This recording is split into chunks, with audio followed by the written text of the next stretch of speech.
Thank you. It is one of those odd days that kind of feels like a full moon, and it's not a full moon. And you agree? You think so? Yeah.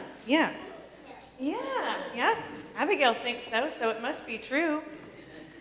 Well, this morning, our scripture is going to be, we're going to hear about Jesus inviting everyone to come to him with their burdens, with their tiredness, with their weariness. And what's really important when we're feeling very tired and worn out? What do we need? What do we need? Sleep. Yes, we need rest, right? Definitely. Yes, very good. And then so Jesus goes on to talk about the Sabbath. Anyone tell me what the Sabbath is? Anyone know what that means? It's okay if you don't.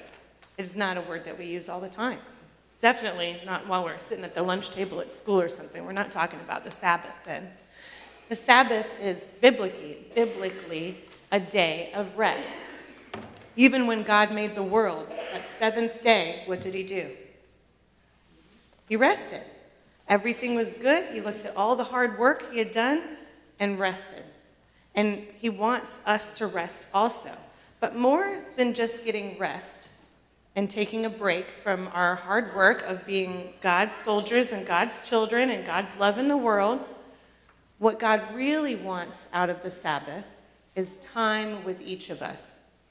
Do you guys ever have those days when it's just you and mom, just you and dad, just you and grandma?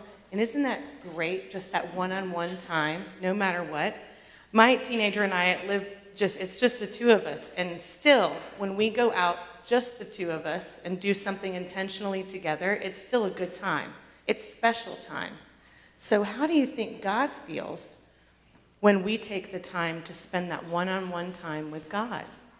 And we do that by coming to church, sure, but we can do that throughout our week, too. It doesn't have to be just one day. Any time that we spend with God is precious and important. And it's when we can share our troubles with God. It's when we can tell God, thank you for all of our joys. It's when we can ask for help with things. And it's when we can just rest and find peace, knowing that God is with us all of the other time, too. And we just need to take a few moments to recognize that God is with us there, and we can rest in that. And that will strengthen us for the rest of the week, for sure. So as you're going through your week this week, I want you to think about when you take the time to be with God. And what is that like for you? All right? For me, I like to go walking in the woods. I like to go on trails and go hiking, maybe float down the river under some trees on a canoe. For me, that is time with God.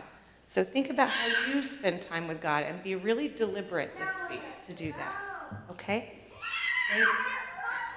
Oh boy. The sooner the better.